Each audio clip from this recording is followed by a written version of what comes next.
Yang tak boleh itu mendengar azan. Jikalau kita mendengar azan, apapun yang ada di mulut mesti dikeluarkan. Tak boleh ditelan, batal puasa. Makanya orang Indonesia itu kreatif, dibuatlah waktu imsak bagi alat dan lupa. Tak ketemu imsak juga. Di Indonesia ini kreatif karena orang Indonesia ini jamnya karet. Maka dibuka waktu imsak. Berapa yang tertulis di bawah? Imsak 4:58. Jam 5 kurang 2 menit.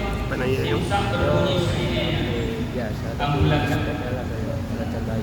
Masih ada jeda menjelang sholat subuh berapa menit? 10 menit. 5:08. Jadi jika jam 5:05 masih ada nasi di mulut, langsung telan sebelum azan berbunyi. Karena azan jam 5:08.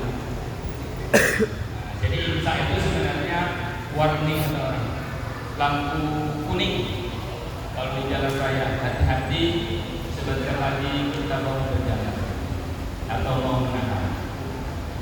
Begitu ya. Jadi anak-anak sekalian yang masih belajar itu diingat, jika sirine berbunyi itu siap-siap ditahan semuanya. Yang kira-kira masih merokok, cepat rokoknya dihabiskan sebelum azan subuh. Itu maksudnya. Kalau bunyi sirine itu cepat imsak, jangan lepas sampai sebelum azan subuh jam 5:08. Itu menahan. Jadi kalau kita berpuasa itu amalan pokok di dalam bulan Ramadan itu apa? Itu judulnya amalan pokok dalam berpuasa. Pertama, orang berpuasa itu mesti dan harus, bahasa agama kita wajib meningkatkan ibadah sholat. Itu minimal sholat sunat wajib, sholat wajib yang diiringi oleh sholat sunat minimal. Sholat subuh sebelumnya namanya qobliyah subuh. Berapa rakaat? 2. Lanjut zuhur, qobliyah ba'diyah, 2 subuh, 2 subuh.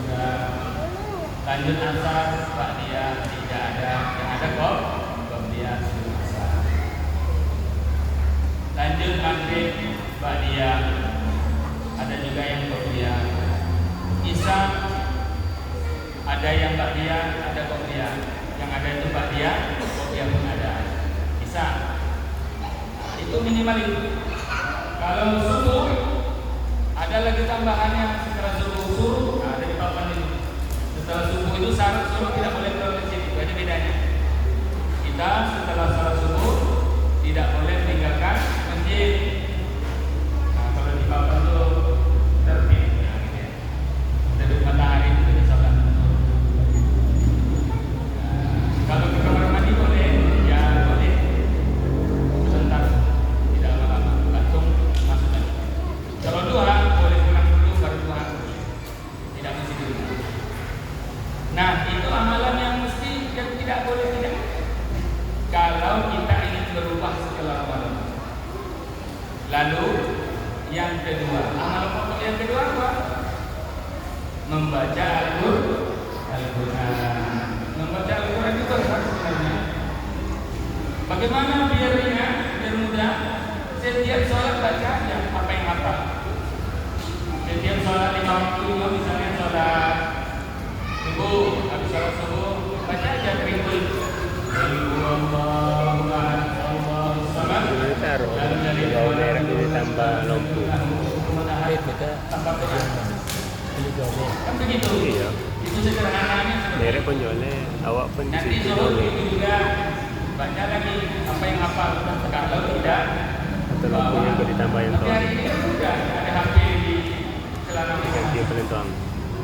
buka HP, aplikasi Al-Quran baca minimal 1 halaman. Wah, kan luar biasa. Insya Allah nanti ada perubahan pada diri kita, perubahan pada rezeki kita, perubahan pada sikap kita, perubahan pada keadaan hidup kita. Insya Allah. Amalkan saja. Yang terakhir, apa amalan pokok dalam kita berpuasa? Berinfak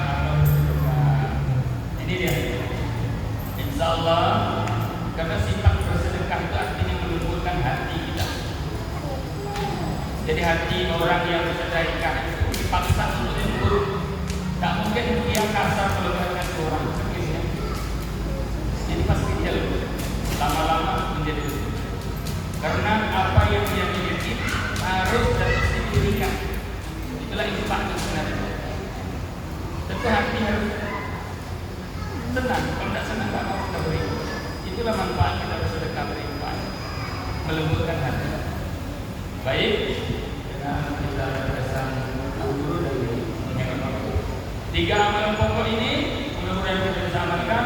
Yang pertama memperbanyak salat, minimal salat sunat rawatib, salat sunat yang mengikuti salat